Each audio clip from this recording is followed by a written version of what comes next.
Good evening. My name is Brad Gruhat, President of the Marshall Area Chamber of Commerce.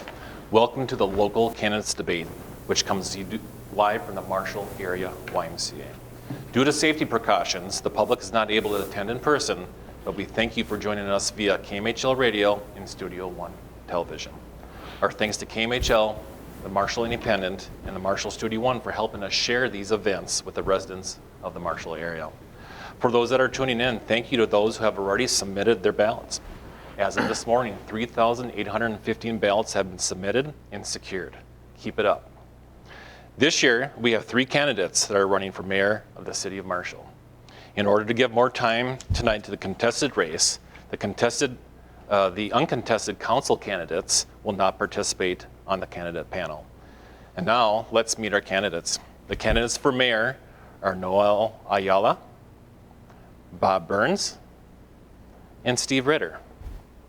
Our media panelists for tonight's race, or the mayor's race, will be Aaron Ziemer, news director for Marshall Radio Broadcasting.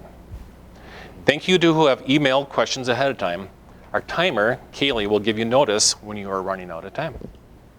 Candidates, you'll have up to 90 seconds to respond to each question, but you can take less if you would like. Be alert for our timekeeper, as she will have the cards ready by 30 seconds and 15 seconds, all the way down to when you're supposed to be finished. We'll rotate the order of speaking in the order in which you are seated. So Noel Ayala will have the first answer for the first question, Bob Burns for the second question, and so forth. Each candidate will have a closing statement of 2 minutes each. Aaron, your first question. Thank you. Our first question tonight: what lessons can Marshall draw from Heartland Forward's recent study of the economic performance of America's micropolitan centers?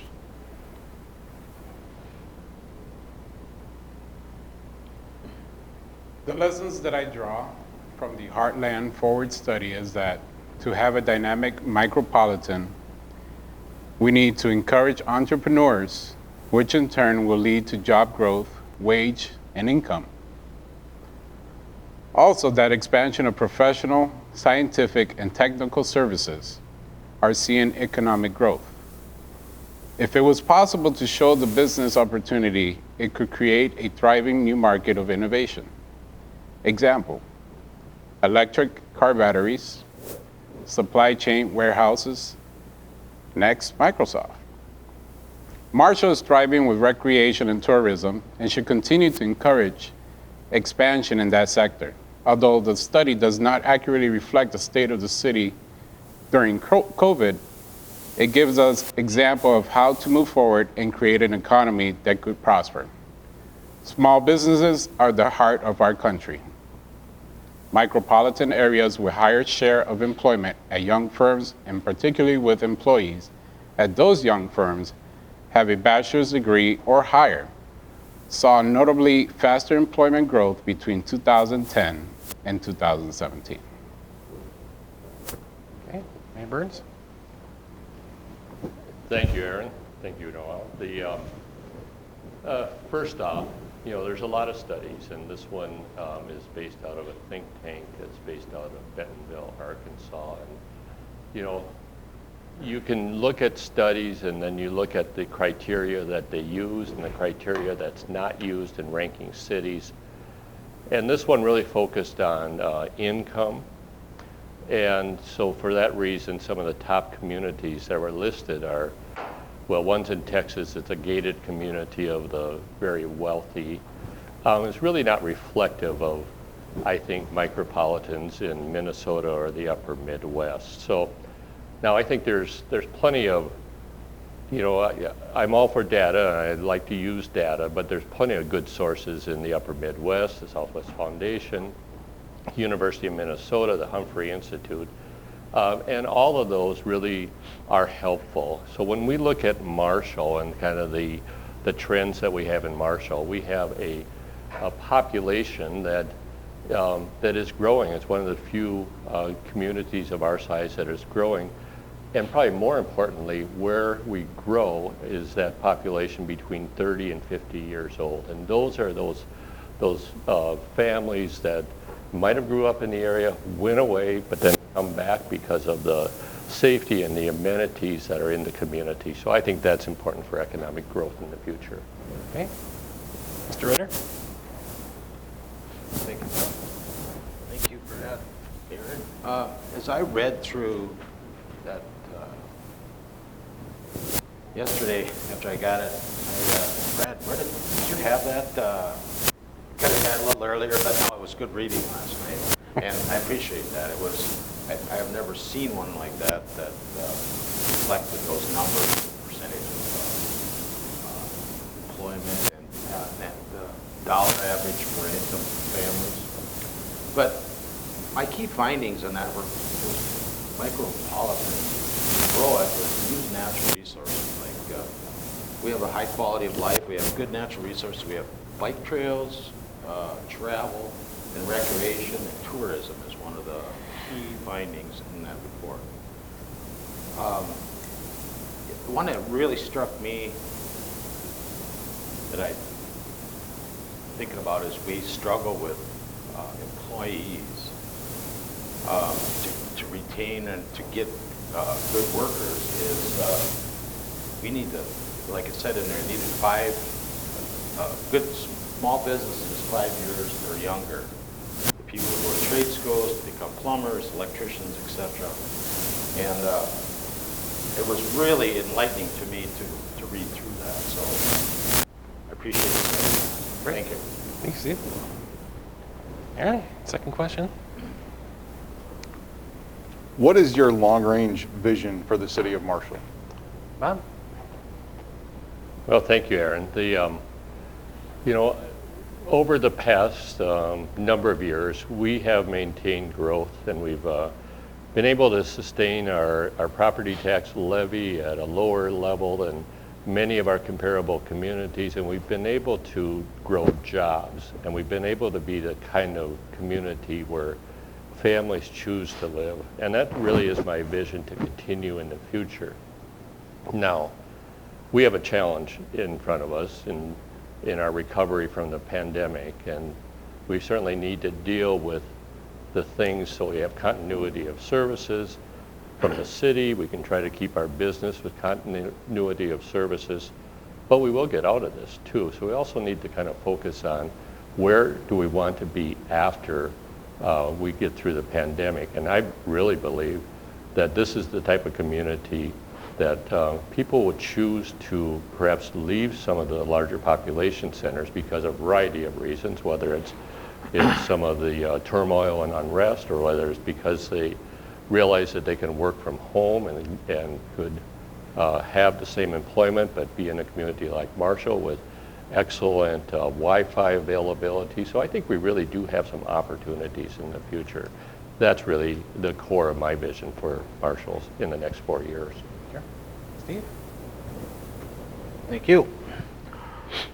As I currently serving on the Lyon County Board of Commissioners, and as I think back, we have really some good collaborations with other cities. We have with Marshall, we have the bike trail from Marshall to Camden that took 2 or 3 years to put together. Southwest Health and Human Services, we have a 6-county joint powers there.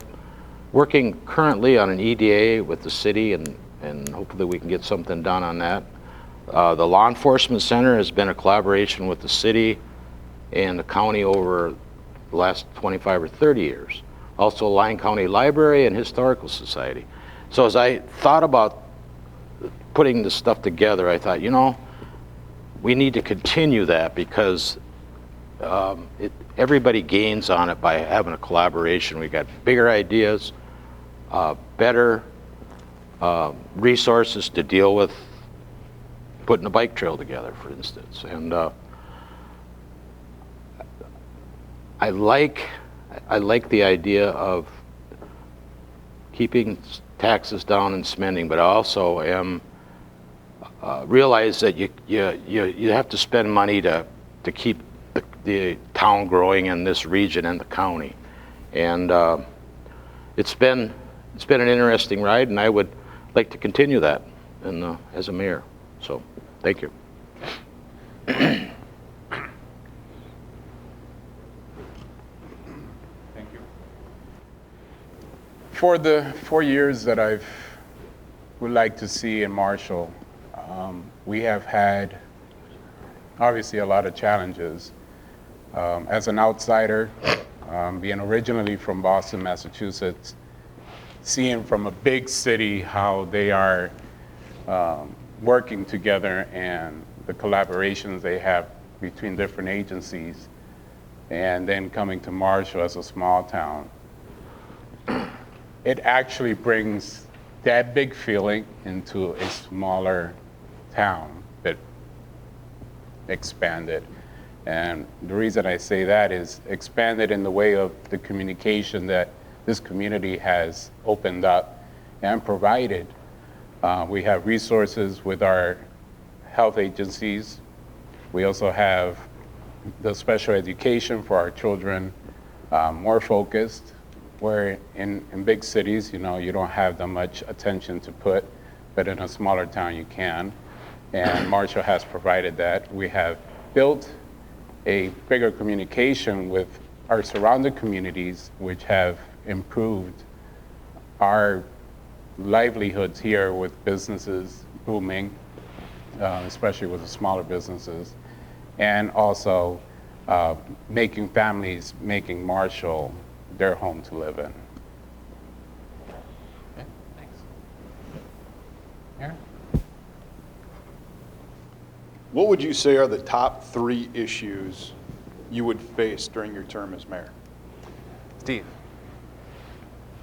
Well, one of the top 3, top one right now is obviously trying to keep a handle on this COVID thing. And the education of the public has been great in this through Southwest Health and Human Services. And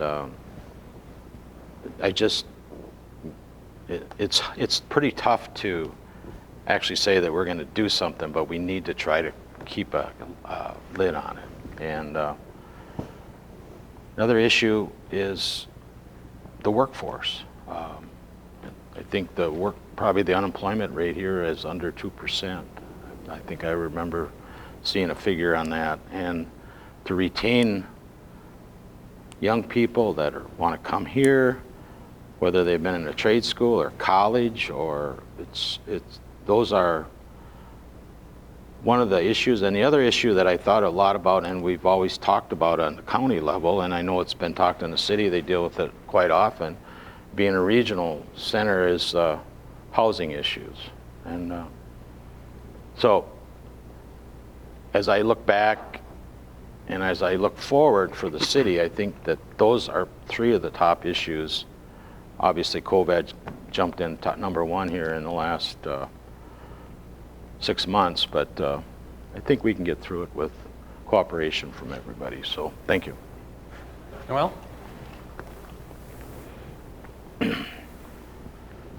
I'll touch also on the topic of COVID. It is a big issue.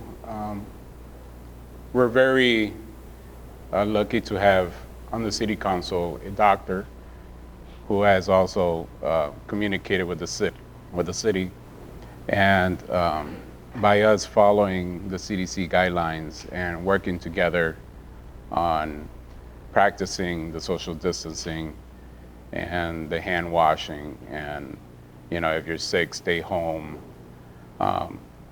It would help out in the future for us to pretty much get rid of this invisible enemy that we have. My second topic would be housing, which is very interesting that Steve touched that. I have experience on that. And the experience I have had is that you look for affordable housing, but yet you come to the conclusion of finding a home that, you have to pay 3 times more than what your check is, and you have to find 2 or 3 jobs. So I really will push for affordable housing in Marshall. And also the employment here in Marshall, we would have to focus on making sure that it is to the younger generation that we have, those that are graduating from high school and those that are graduating from college, that will create an interest to them so they can stay here and establish employment.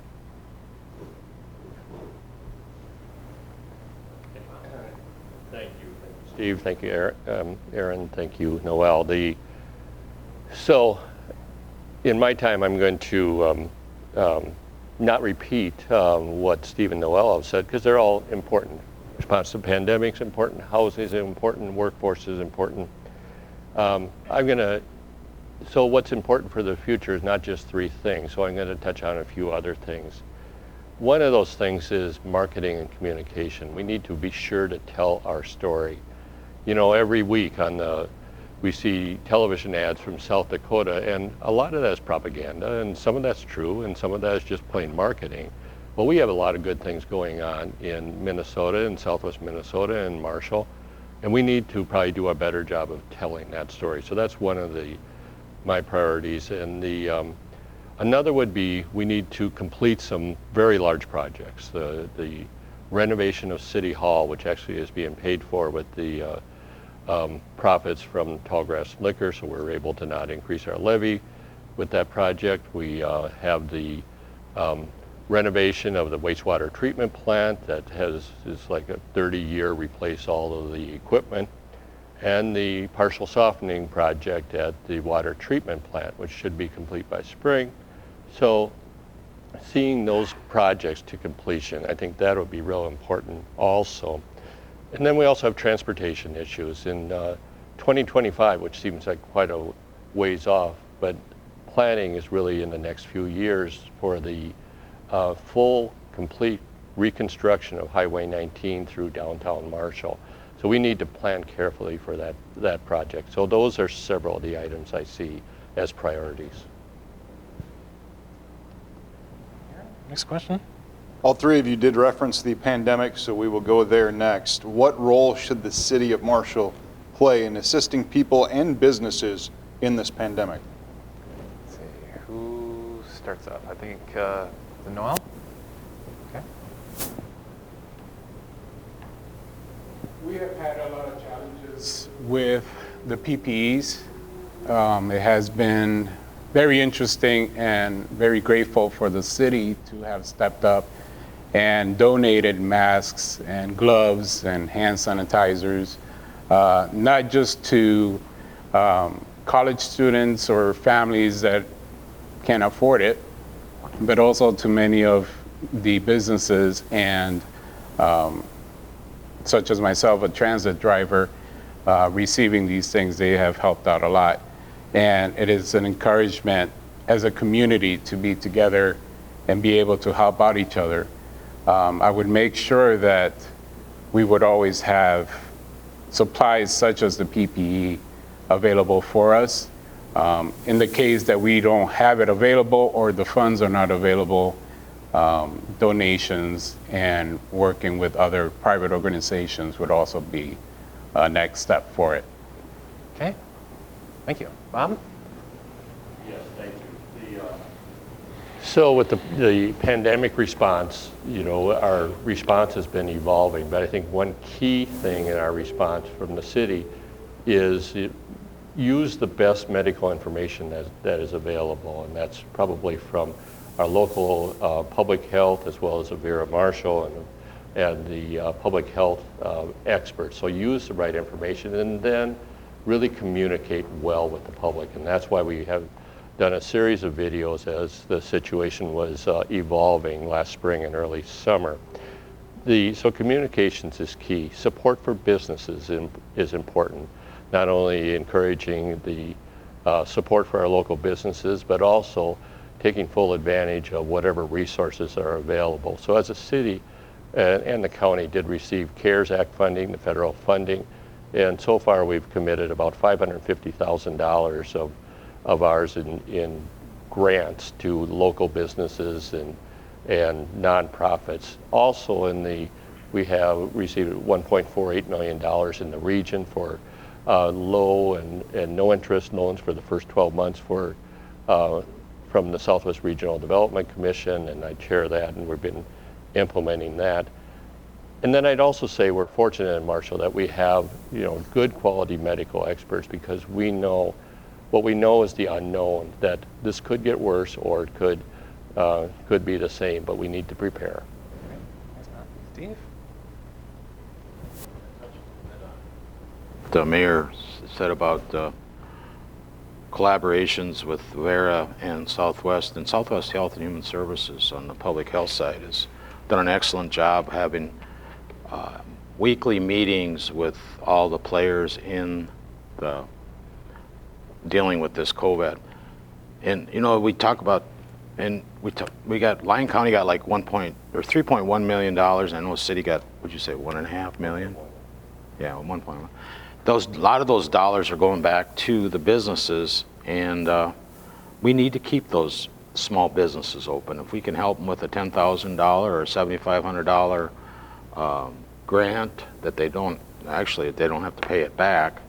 The COVID is an issue for us to attract it or get it, but it's also affects the business community, and that affects the schools and everybody else involved. So, thank you. Okay. Mayor, next question. Mayor Burns mentioned telling Marshall's story. So what can be done to make Marshall more competitive for business growth and development with South Dakota?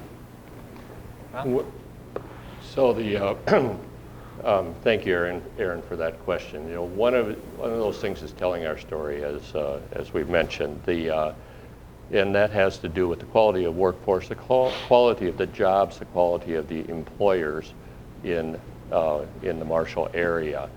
I've always said that people move to a community because of a job, and they stay because of the community, and that means the amenities in the community, the education system, the healthcare system that's available, and the parks, and all those things are why people stay in the community. So we need to really focus on all of those things, and then really market that. So, and there's things that are, I mentioned earlier, the South Dakota advertisements that are in Minnesota.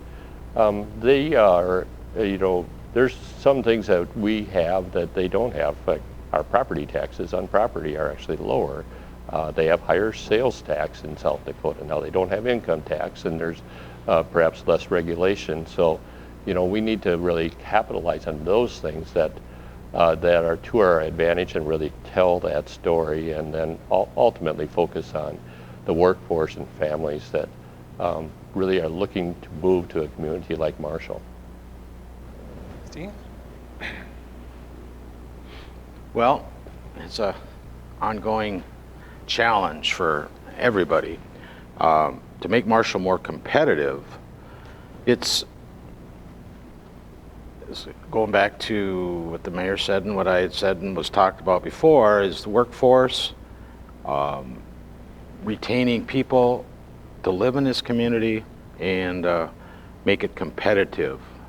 Offer good library system, YMCA, and the amenities that go along to keep people attracted. And that report that I read, that Brad set out, that said a lot about what we are fortunate to have in Marshall. And I just like to keep it going in that direction. So, thank you. Okay. Steve? Well.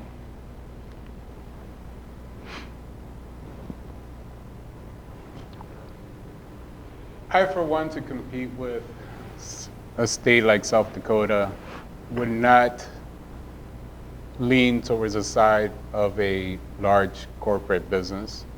I would obviously stay with a smaller business to come into Marshall.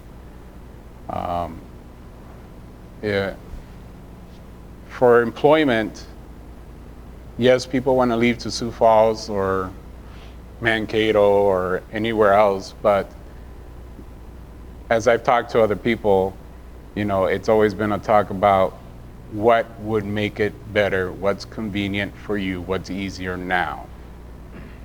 Affordable housing, a well-paying job, benefits being provided. You got your hospitals here, you got your Western Mental Health here, your government center providing you all these services for assistance if needed. Things like that. You have to travel. That's expense on gas, that's wear and tear on your vehicle, insurance costs, it just builds up from there. Marshall, we provide everything localized within 4 or 5 miles from point A to point B. And for Marshall, being competitive towards South Dakota or anywhere else, Marshall can beat that. Okay. Aaron, next question. Describe your leadership style. Steve. When I got elected to county board 17, 18 years ago, and I became commissioner, I spent time with every department head, and we went over their budget, their daily operations, and that was real fruitful for me to understand how government worked, because I had never been in government before. I was in the private sector for 30, 40, 35 years. So I would like to, if elected mayor, I would like to spend time with every government or every department head in the city and learn how it operates, their dollar and their budgets, and just get a good handle on how I can make it and try to make it, and get a grasp on how we can try to make it more cost savings for the taxpayers. So, Okay. thank you. Thanks, Steve. Noel?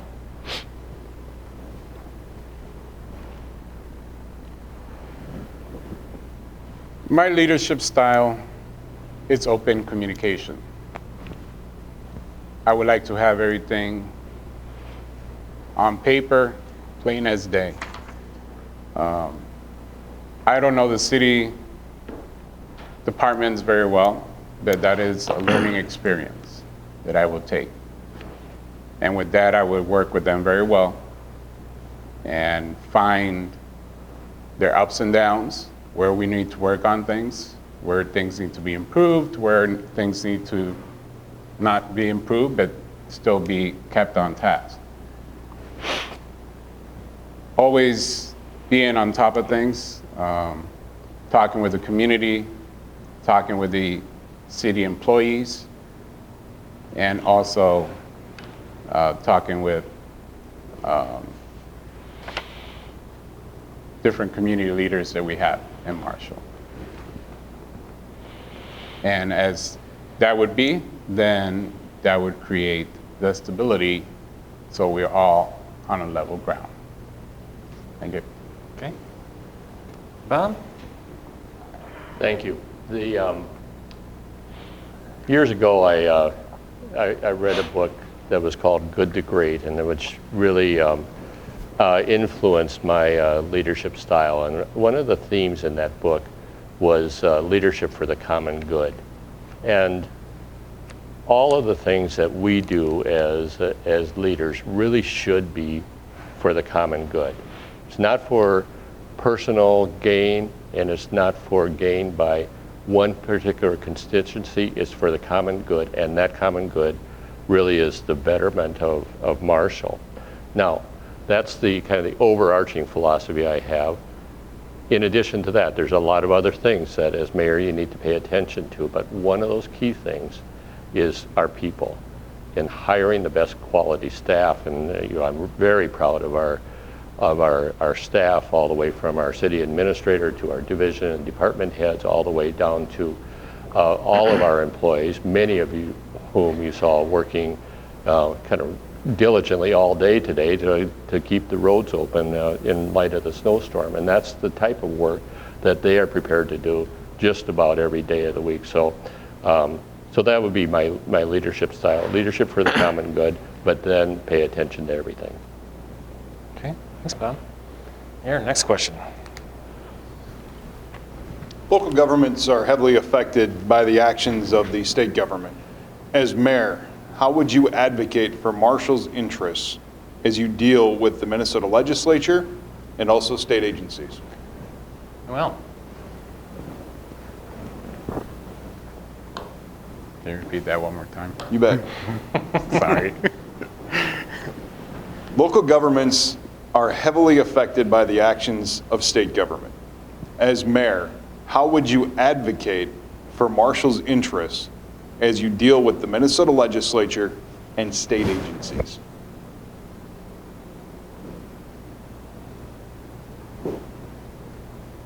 On the legislature, I would have to pretty much read up upon and study on. My experience in that area is not well known there, but I would take my time to understand it more so I can assist in that. Okay. Mayor Burns? Thank you. So let me break that down a little bit because there's some specific projects that are Marshall specific. It might be a bonding proposal to help with a local project like we have seen with our Merit Center or flood control project, or it might be a policy issue that we're dealing with a ruling by a state agency. And I've always found that direct communication works best. You know, work directly with the commissioners of the agencies, or work directly with the governor's office, or work directly with our local elected officials. There's also projects that are and issues that are important to the region, and I found that it's been very helpful as regional mayors, the mayor of Worthington, the mayor of Laverne, myself in Marshall, the mayor of Granite Falls, and mayor of Wilmer have all really worked together on many of the issues that really affect all of us, because you know, the issues that affect Wilmer aren't a lot different than the issues that affect Marshall. I mean, we might just as well try to speak with a unified voice, and I think we've done that in the past. And then finally, you know, we are represented by the League of Minnesota Cities, government relations people, as well as Coalition of Greater Minnesota Cities, and really try to use those. They're really our lobbyists that are up there. We pay dues to those people, and then they represent us. So, and we really expect them to really carry our message. Okay. Steve? I'm going to start on it as a commissioner, as how I would approach that is I have in the past, I've been for 2 years out of 18, I'm currently in my 18th year as a commissioner. I have in the past, as chairman and as vice chair, contacted department heads, legislative, pollution control commissioner, like Mayor Burns alluded to, and I think that's where I've got the best results on some of the issues that the county board has dealt with. Our two local legislators, you know, it's those guys can help us through the ranks in the legislature, whether it's the Senate or the House, and I've found them in the past as being excellent resources for questions or issues that have come up in Lyon County. So, thank you. Okay. Mayor? Well, let's talk about budgeting. What areas would you adjust in the city budget, or what steps would you take to help put the city of Marshall on firmer financial ground? Mayor Burns? Say that last sentence there. Okay. What areas would you adjust in the city budget, and what steps would you take to help put the city of Marshall on firmer financial ground? So the city of Marshall, our budget process, and of course we're in the midst of that budget process right now. We did establish the preliminary levy at 3%, which our rate of growth in the city is right around 2%. So we're in the midst of that budget process, and we'll establish the final budget process in December when there's the public hearing on our budget. But our overall budget health in the city, our financial health, we have an excellent financial rating. In fact, our bond rating is probably as high as you can get outside of the United States government. So our financial rating is good. Our debt level is secured by revenue that is either coming from our utility customers or for the electrical and upgrade to put the electrical system underground, the water system to secure that, and also the local sales tax that is bonded for, that was authorized by the public. So the vast majority of the debt that we have is scheduled to be paid off in 10 years or fewer, and is also secured by revenue. So financially, we're in a sound place. That said, we need to really maintain our levy at an affordable rate because no one wants to increase taxes more than what they need to. And so we need to constantly look at ways of being efficient and use the taxpayers' revenue wisely. Okay, great. Thanks, Bob. Steve? I'm going to go back to wearing my commissioner hat tonight again. For the budgeting, we start our budget process in July, and the department heads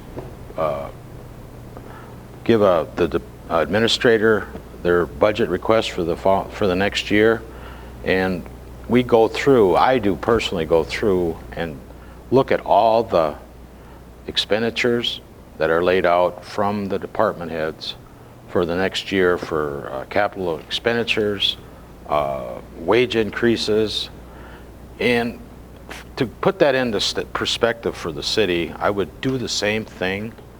I would spend some time and try to get a really good handle on how the city operates. It's an interesting process, the government versus the private sector, and I had to wrap my hands around that for 18 years, and it's a different way of doing business, private versus the public, but the public sector has, the counties and the cities have a great need. We have need for our people, and I would spend a lot of time with department heads and the administrator and other council people to get knowledgeable on that. Okay. Thank you. Thanks, Steve. Noel?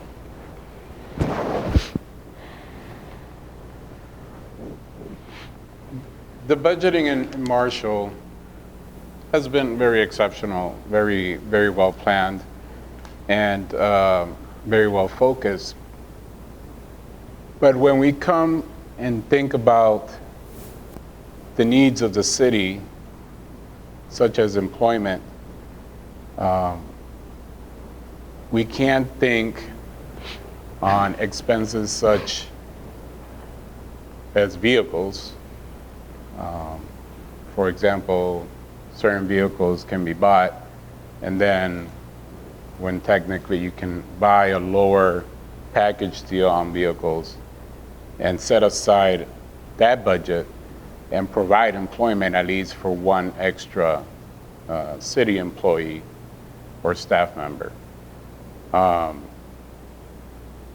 would have to sit down and literally open up those books and see the expenses, because I do believe that our city needs more support with staff, employees, and really analyze the dollars to cents to the last point. And I would do that with the city administrator and the rest of the staff. Okay, thanks, Noel. Final question before our 2-minute closing statement. What is your favorite thing about living in Marshall? Steve. Favorite thing? Yep, favorite thing. I can get to church in about 4.5 minutes with my wife on Sunday morning. That's one of them. No, I'm just, it's really, as I get into different places, whether it's a post office or the theater or wherever I go to, there's always somebody you know, and they always say, hey, how's your day going? Or how's everything going? And I like the smaller town atmosphere. And I'm really fortunate that my parents moved here back in 1963, and my siblings and I, we went through the Holy Redeemer Catholic School, brought up as Christians in Holy Redeemer Church, and really proud to be part of this region, city, and the Lyon County to call home. So, Great, thanks, Steve. Noel?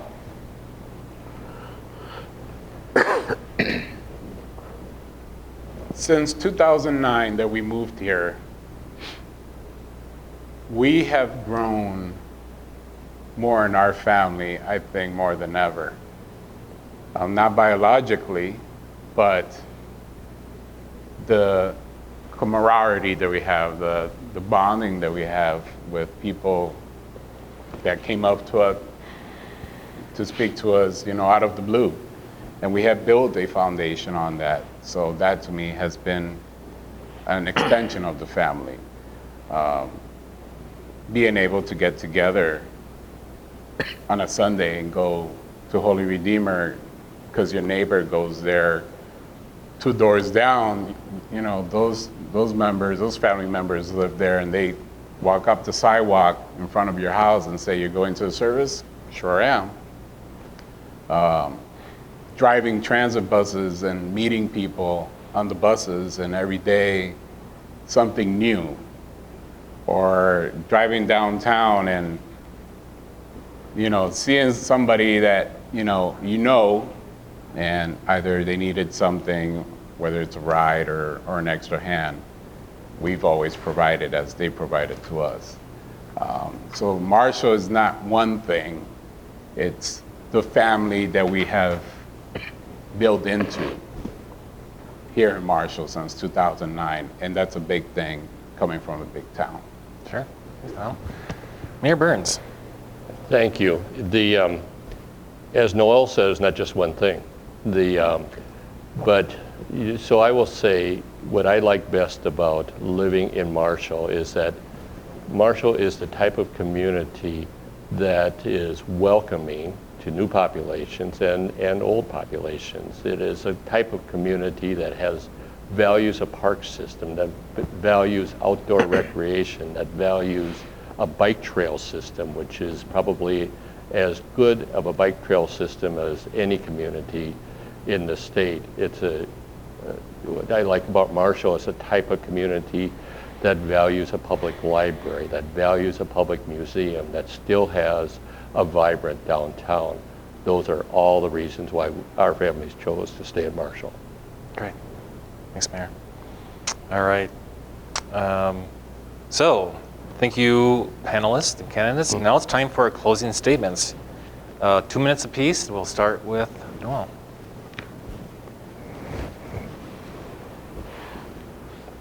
So obviously tonight I have proven to you I don't come from a city position background. I don't come from a commissioner background. But my building in this town of Marshall has been community with our families here in Marshall. Building communication,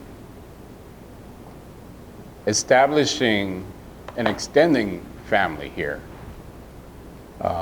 assisting family members and friends that are disabled, finding ways of transportation for them and getting around from point A to point B.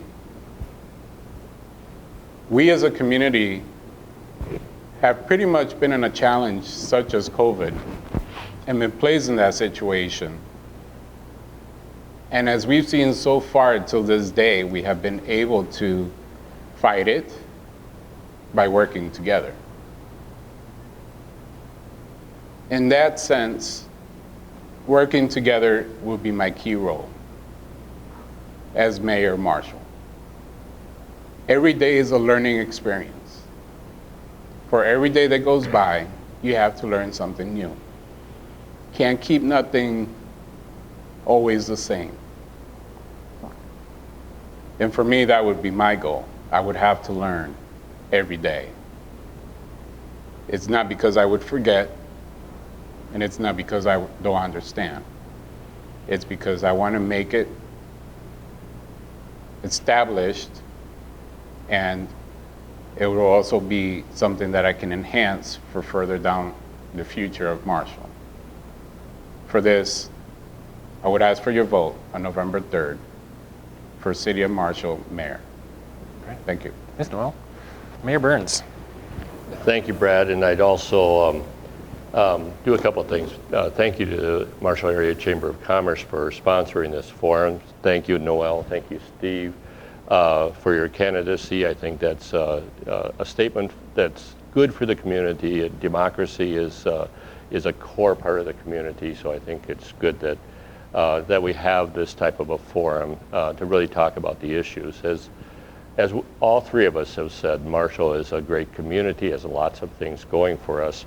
The reason why I filed for re-election is and really the question before us is how can we keep that going in the next 4 years? Now we know that we're dealing with the pandemic at this point, so how we lead through that pandemic, how we lead through the recovery of that pandemic will say a lot about where we will be as a community in the future. So that's really why I'm interested in continuing, because I believe I do have the experience and the leadership and the credibility and the connections with our state and state leaders and area partners to continue to help move Marshall forward. Great. Thanks, Mayor Burns. Steve Ritter. Yeah, thank you again, Aaron, and the Chamber and Studio One and everyone here that's helping. The City of Marshall has many strengths. They have dedicated businesses, excellent education resources. We have parochial public schools. It's a regional hub for healthcare, retail, 4 seasons to enjoy life like today. All a product of dedication and hard work of people now and in the past. With that said, my experience as a business owner, a county commissioner, and a lifelong resident, I feel I am qualified to serve as mayor. Public service is important to myself and my family. Over the years, my brother, my father served on the city council. My deceased father-in-law was former mayor, and I served 20 years as a retired fire department and retired as a captain.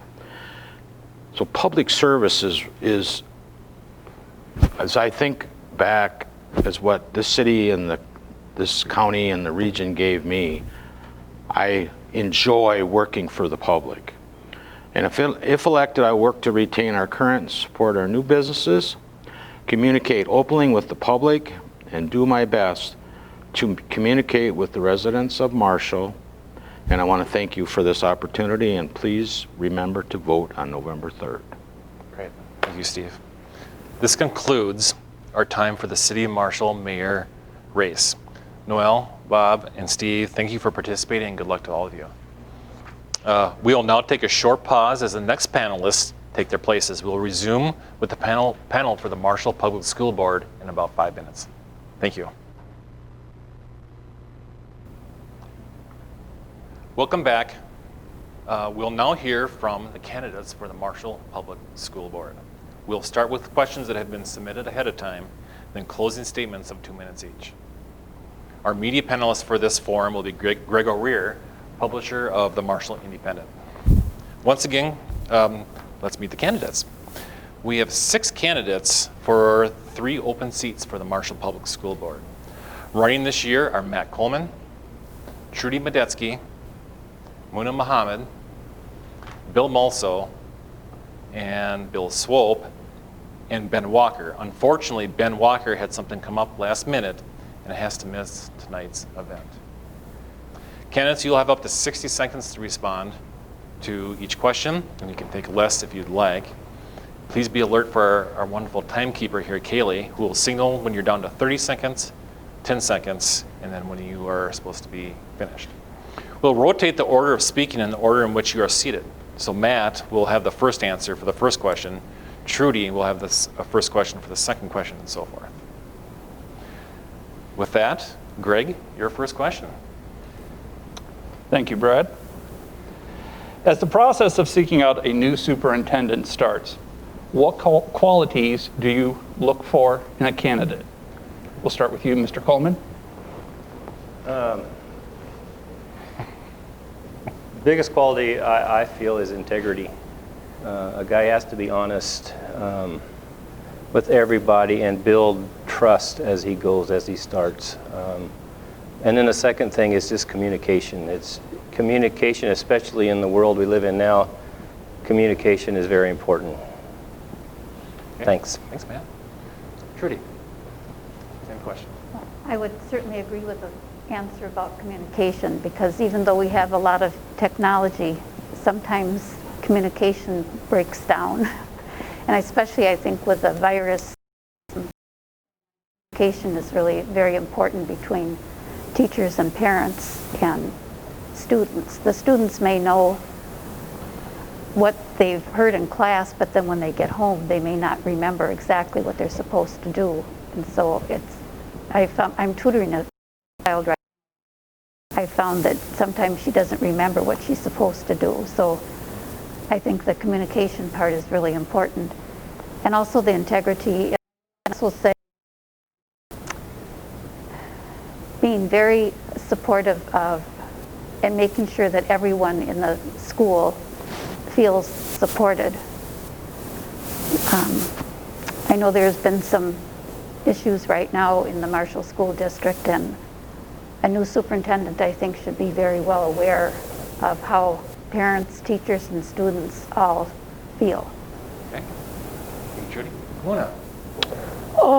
Well, there's a few qualities that I look in for the superintendent is integrity, transparency, communication, respect, and humanity. I think they all go hand in hand with each other, and in order for the communication to be well done, that comes with transparency, being open with everyone, open and honest, and humanity and respect go hand in hand of the well-being of one another, and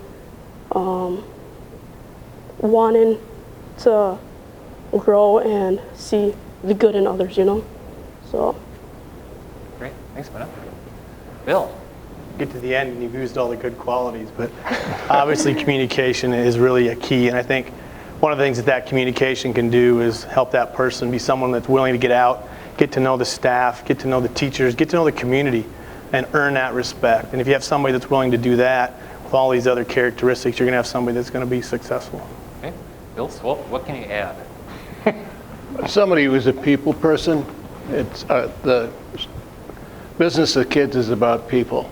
Someone who's able to be a good listener, both internally and externally.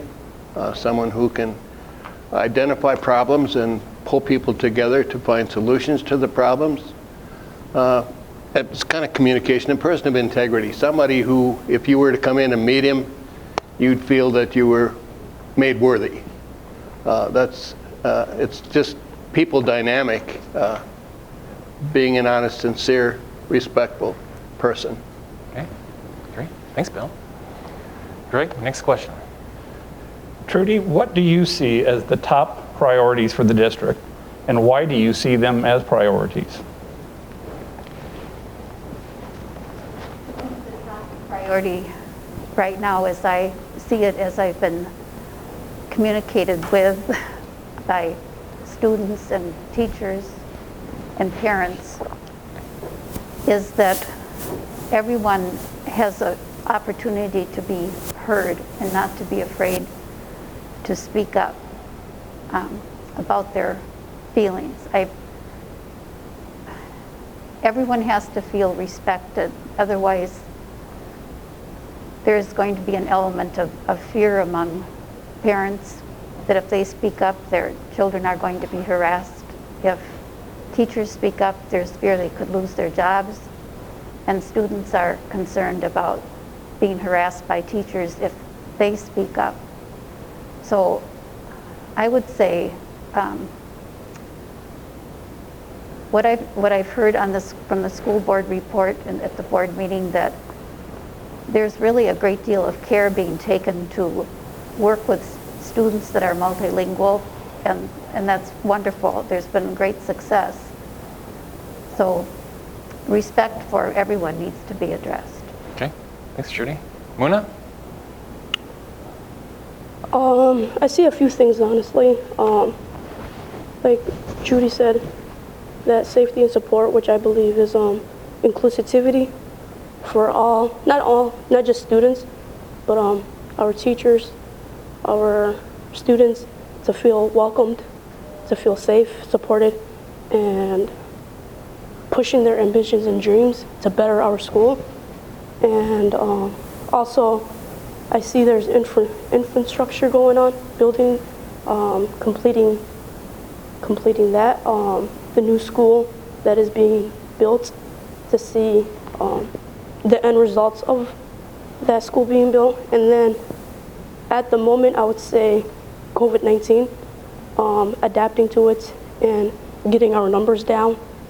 And just recently, our west side was closed down. I believe it's the 26th they'll be reopened. And the sooner we get control of that, the better it is going to be for our students. It's not easy to deal with online classes, and especially for like at a young age. So, I yield. Great. Thanks, Muna. Bill Malso. Yeah, I think the number one priority right now is the obvious one, and that's how do we support people with COVID-19 situation. We've got teachers and families teaching and learning in different ways that nobody really was prepared for. So trying to manage that situation and provide the support that our families need, but also that our teachers and staff need. They're being put under a tremendous amount of stress to do things in a different way.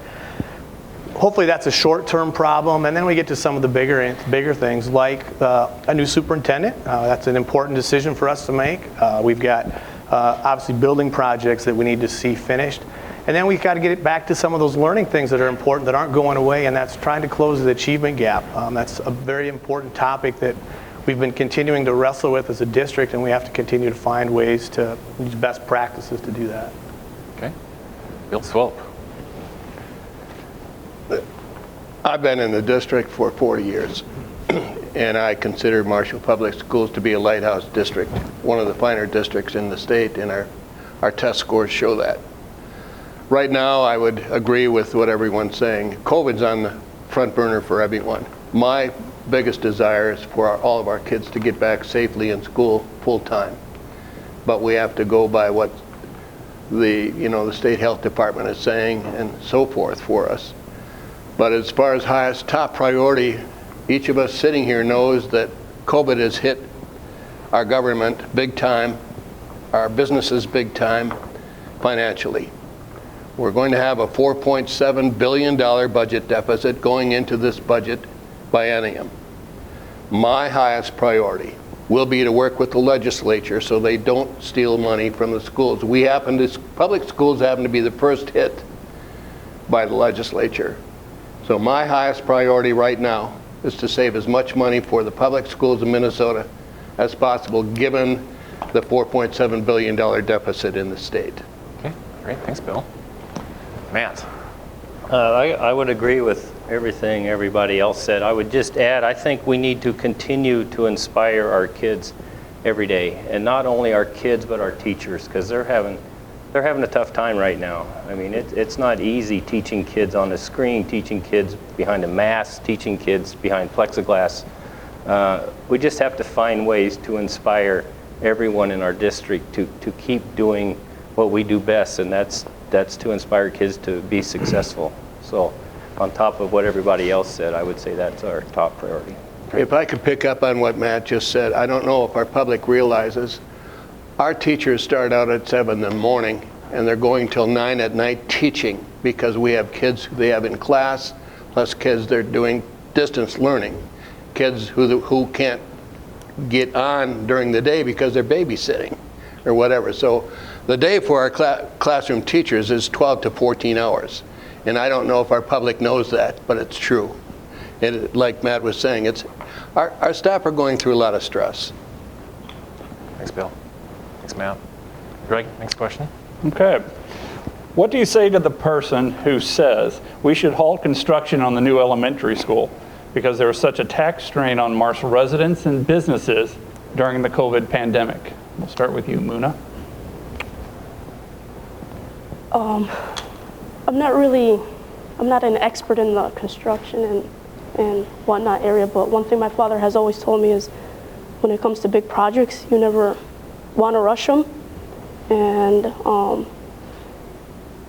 I know the goal is not for perfection, but in order for something to work out and go smoothly and not take a left turn, is go by the commander says of that field area and who's ever is in charge with the construction area, and follow the expertise and do as they say and let it play by book, and not rush it.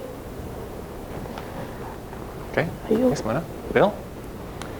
Our community worked very hard to get the facility challenges we have had in front of us addressed and come up with a solution. And so I'm happy to see it moving forward and glad that we are building that facility. It's going to be a great addition for our community. I would agree, Greg.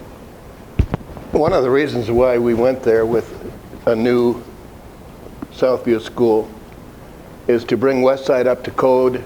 Would have cost $17.8 million to bring it up to code for it to be reasonable for our students to continue to be served. It had served its best purpose. And I'm proud, of all this community has done for all the school buildings in our city. I know it's a tax burden, and that's why it's important for all of us to meet with other legislators and say, don't shortchange K-12 education. Okay, thanks, Bill. Matt? Well, first of all, I've never heard anybody say that, so I would just go on to what Bill said. We were running out of room to begin with, and you just can't stop construction of something that the city of Marshall, the district of Marshall voted for, to continue to give us more room and to give us a more modern facility for our kids. Westside was almost 70 years old, and it was built for kids that are lined up in desk, and we don't teach kids like that these days anymore. So I guess that's all I got. Sure, thanks, Matt. Trudy? I would be interested in knowing exactly how many people would find it a hardship to continue with the school during the time of the coronavirus. Because if it is a difficulty, you can always make do as long as you're still educating children. And I know, just for example, I live on South 4th Street, and our assessment for the work on South 4th Street will be like over $8,300 by the time that's done with the street assessment and the private sewer line. And I don't know what position all the other families are in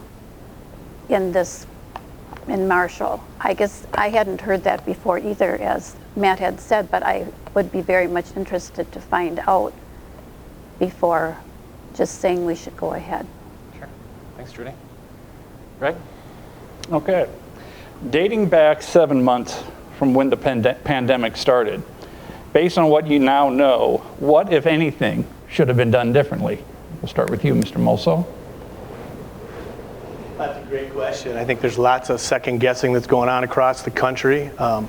I will say this, I think we as a school district, we followed the lead of what we were instructed to do by the state of Minnesota, by our local public health officials, and that's the course that we need to do. As frustrating as it may be for some, that's really the guidance that we have to follow. We have medical experts, we have people in positions of power that's their job. And so while we may or may not agree with it sometimes, we do have to follow their lead and do what's right and hopefully best for our community. Okay, thanks, Bill. Bill Swope?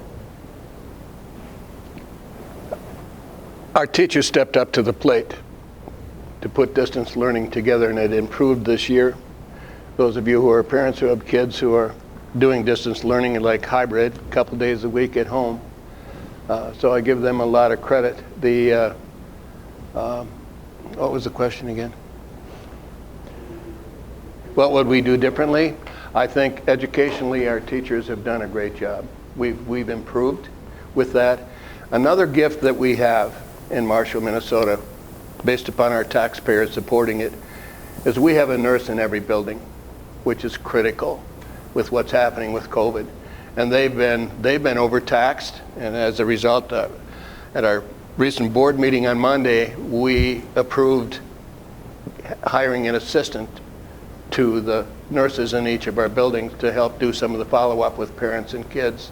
So I think we've responded based upon the direction given us by the State Health Department, by the State Department of Education, and we're doing the best we can educationally in comparison to any other schools going through the same thing across the country. Sure. Thanks, Bill. Matt? Well, I'll use the saying, hindsight's 20/20. It's something that new to everybody around the world. Nobody knew what was coming, what was going to happen. And I think the only thing we can do is follow the guidelines of the MDE and the CDC and all those professional people. And I think we did a great job to ensure that our kids are still getting educated. I know it was difficult, but we did as much as we can. So. Great. Thanks, Matt. Trudy? Well, I'm glad the schools here are taking to heart the fact that wearing masks and social distancing is important, has been proven over and over again.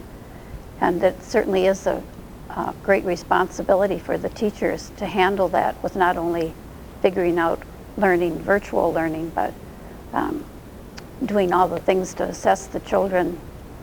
I think our school district has done very well in making sure the children are safe and doing the best they can with a difficult situation. Sure. Muna?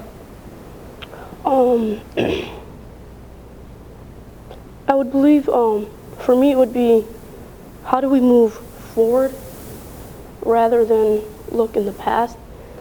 This is something new, not just to us, to the world, you know, and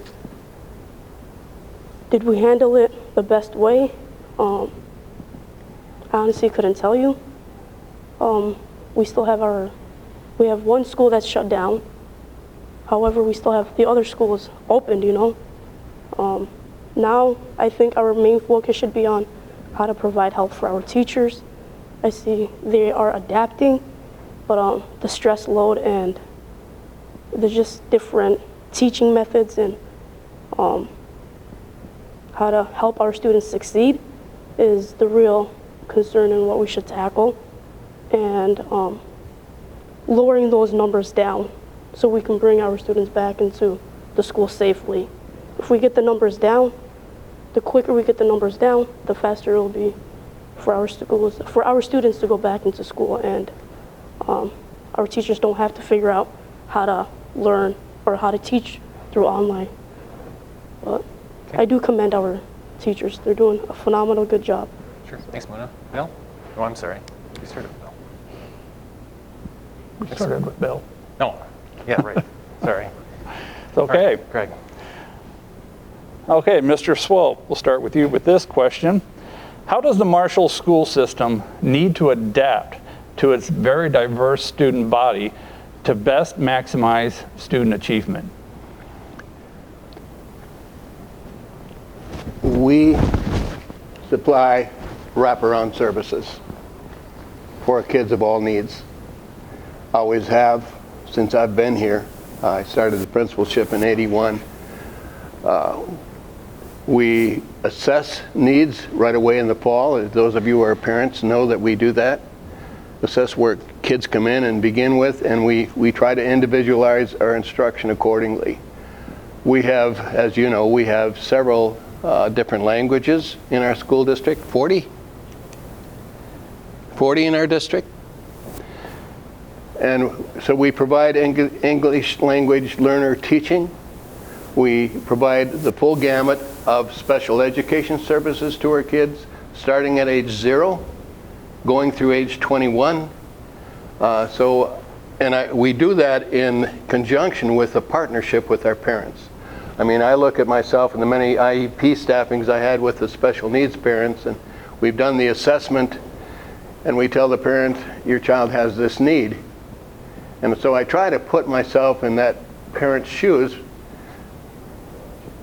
because that's a tough thing to hear sometimes, that your child has a special need, you know, like in any of our services. So we also try to incorporate the family in terms of the education of our kids. The parents are the most important teachers of the kids, and we need to make a partnership with them. But I'm proud of Marshall Public Schools. We offer wraparound services from age 0 to 21. Thanks, Bill. Man? Now, a lot of people probably don't know this, but we have a little over 400 English language learners in the Marshall School District. So, and we have to provide services and teachers for all of those kids, and to make sure that they are getting education. A lot of those kids come with no education at all, let alone an education in English. So you can see the strain that our district, I wouldn't say a strain, the difficulty it is for our district to educate all these kids. Plus we have, like Bill mentioned, our special needs kids. We have kids coming to Marshall from other districts just because of the opportunities of the services that we offer in Marshall. So I think we are doing a very good job of diversifying our teaching methods. Great, thanks. Trudy? If I can pick up on what Matt said, with the ELL population, 400 kids, we have younger children when they come in, kindergarten age, or maybe the age 4-year-old who come in new from a country and don't have language. Generally, we have success with them learning a language, reading, writing, learning, and speaking by 3rd grade. But imagine yourself as a 9th grader coming into this country, going to the high school for the first time, never having had any formal education anywhere. It takes 7 years, research-wise, for someone to master the language, reading, writing, and speaking, and listening. So I think we bend over backwards. That's why we continue to educate through age 21. Great, thanks, Bill. Trudy? Well, in my experience tutoring students, I've found that often it's just the little things that make a difference. If you can explain something to a child one-on-one, as you notice what they're grasping or not grasping. And as a retired teacher, I do enjoy being still able to do that. And that's, of course, the key is being able to see what one particular child doesn't understand. And that takes time, and it takes, additional work from somebody. So I think I had mentioned that in my article too, that perhaps when the COVID dies down, that maybe retired teachers can come forward and tutor some of these children, because it makes such a difference for a child that's struggling with reading or math to have somebody say, well, this is how it works. So. Great, thanks, Trudy. Muna?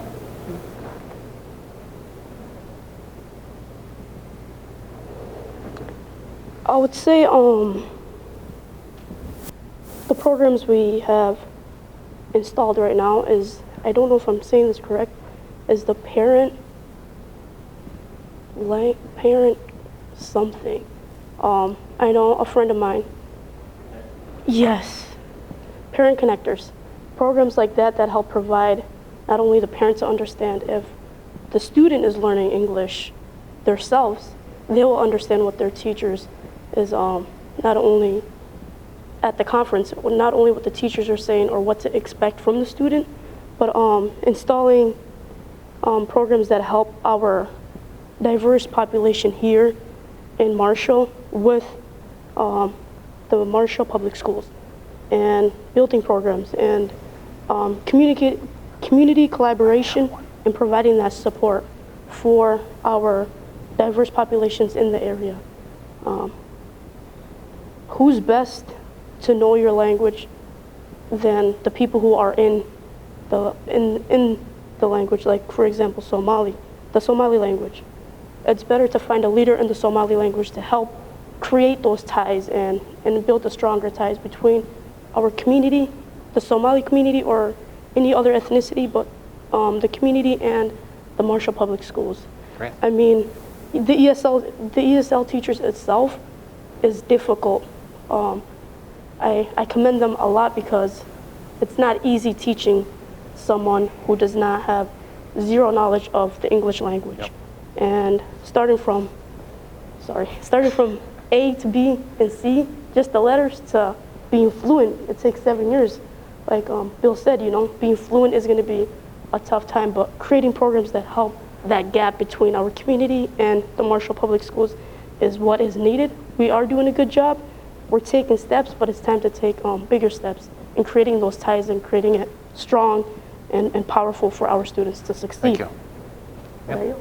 Thank you. You can take my time because you hit on a key one, and that's that Parent-Family Connector program. I remember when we started that and how it's grown, and it's a key program for us, and I think it's shown great success. Obviously, the multilingual it's a new acronym now. It's now multilingual learners. We learned yesterday. It's changed, I think, 4 times in my time on the board, but obviously we've done a very good job in growing that program. The one that hasn't been brought up yet that I think that was very important, and that is we have to encourage young people to go into education. Students want to see people that look like them. I was fortunate enough to grow up having teachers that looked like me. Muna at Marshall Public Schools didn't see a lot of teachers, if any, that looked like her. And so we have to encourage young people to explore a career in education. And I think we've taken some good steps to do that in partnerships with SMSU and Minnesota West to try and encourage young people to go into the field of education. Great. Thanks, Bill. Final question before our 2-minute statement, closing statement. Okay. This time we go back to you, Mr. Coleman. What role should the school board play in the district's day-to-day operations? Well, as I learned in my first training thing when I got on the board, the school board is there for governance and to set policy. A board should really not involve itself with day-to-day operations, I believe. That's why we hire a superintendent, and he is in charge of his administrators. In turn, the administrators are in charge of the building people. And the board is there to oversee everybody, but really our only employee is the superintendent, and that's why we hire him.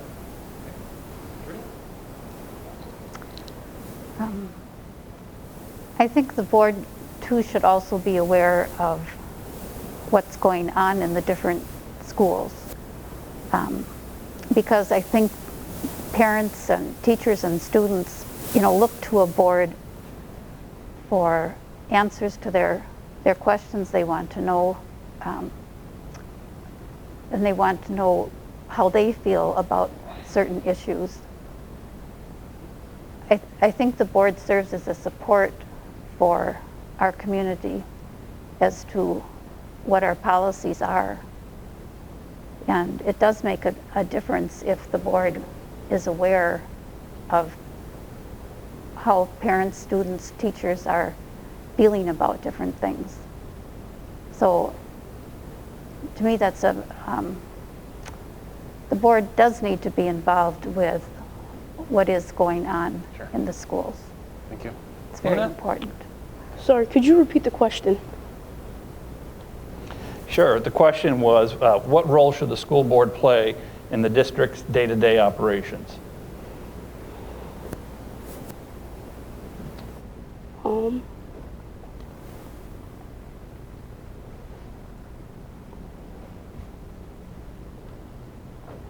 Besides what they said, I do not have anything to add, actually. I yield.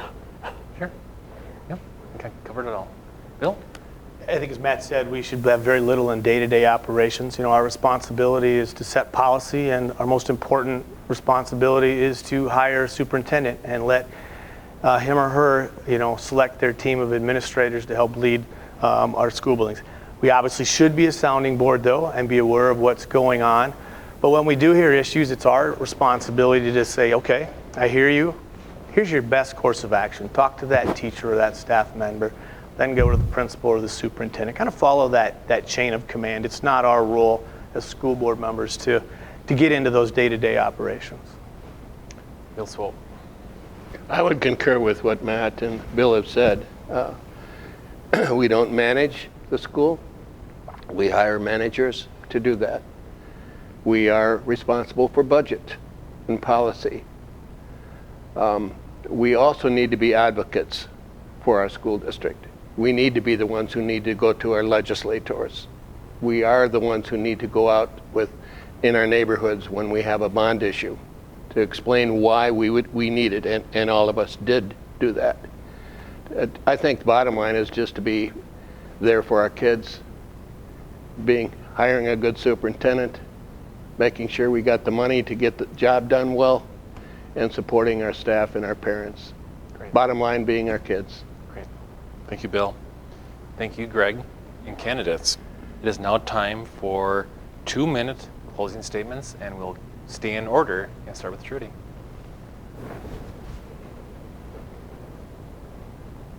During the 45 years that I've lived in Marshall, I have enjoyed learning about Marshall's history, and I've also stayed interested in all the different schools.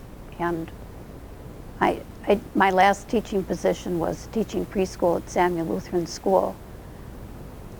It's interesting, looking back 125 years ago, that there was a news item that stated that 23 different languages were spoken in the streets of Marshall back in the 1870s.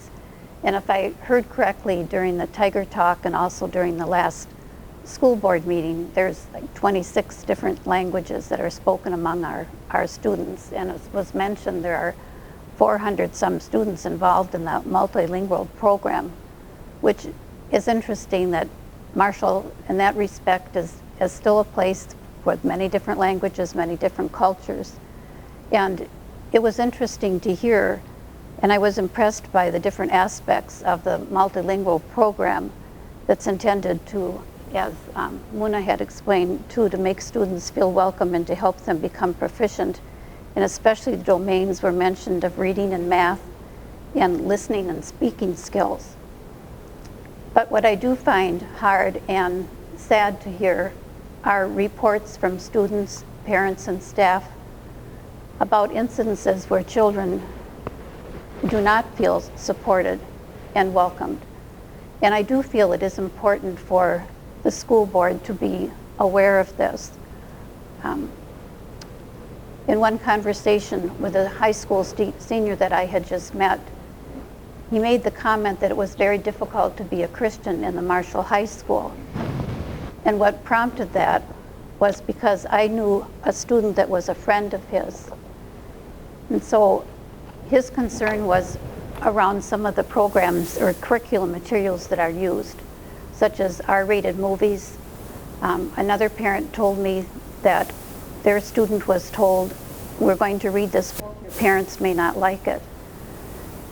So these issues, I feel it is important for us to know how students are feeling, and that we do something as a school board to make sure that there's not these feelings of rejection or feeling harassed for your beliefs. Great. Thanks, Trudy. Thanks for being here. Muna, your 2-minute closing statement.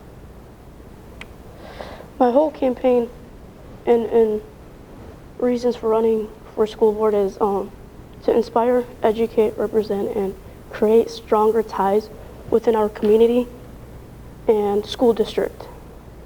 And I believe if we, to touch on Judy's statement, if we create stronger ties within our community and district, I believe that's a solution for our students feeling that welcoming, that support system that they need and want to have, but also just getting up in the morning and be like, I'm excited to go to school, or they're not worried every morning that they get up that they don't want to go to school, you know? They're not having that worries, or they're not having that. But if we create a stronger tie within our community and school district, some of those concerns and issues may go away. We never know. But also, this is from, the reason also why I'm running is there was a doctor in Dawson, Minnesota, Dr. Virgie, and one statement that stuck out to me till this day is, if I'm not gonna do it, who will? And like Bill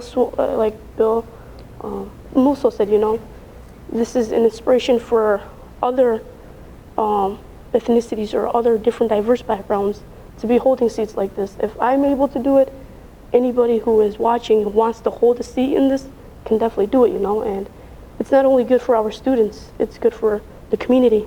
A diverse school district is enriching and good to have, because at the end of the day, qofka afka ay heeta garanaya iska dhaaf, afka iska dhaaf, saa u dhaqmtid iyo saa No shahet usub sit malagaranayo.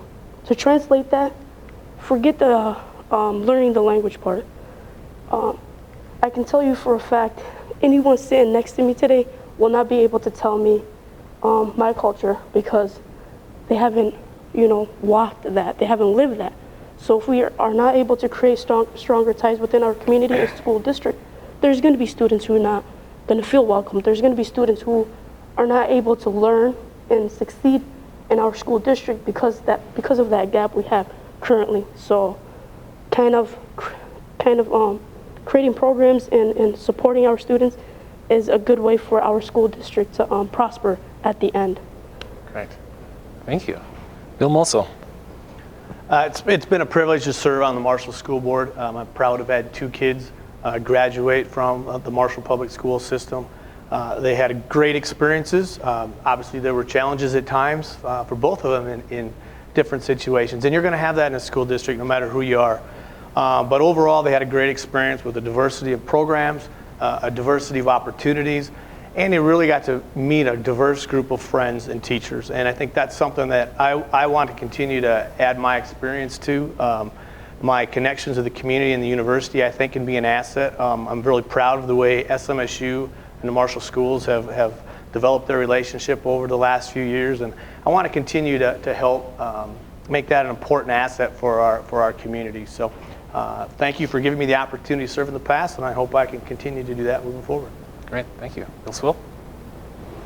My whole life has been committed to kids, starting in '68, teaching, and I've been blessed to be in a career that I love.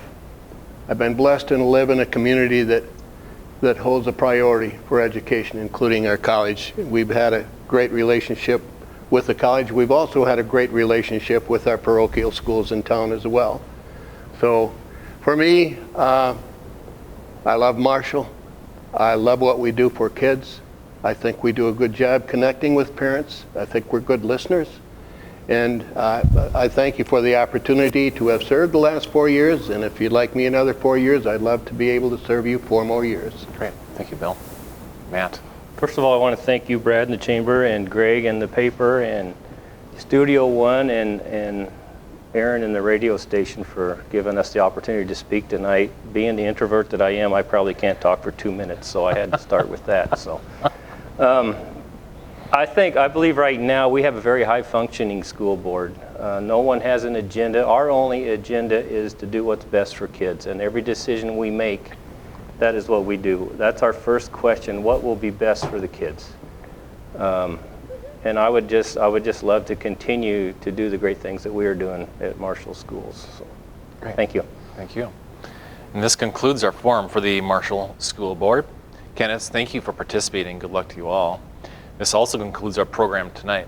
The Marshall Area Chamber of Commerce thanks all the candidates for participating, and good luck to all of you. Once again, from the Marshall Area YMCA, this has been the 2020 Candidates Debate. Thank you for joining us, and be sure to tune in tomorrow night at 7 o'clock as we will be hosting the State Senate and State House debates out at SMSU. And of course, lastly, don't forget to vote on November 3rd. Have a great rest of the evening.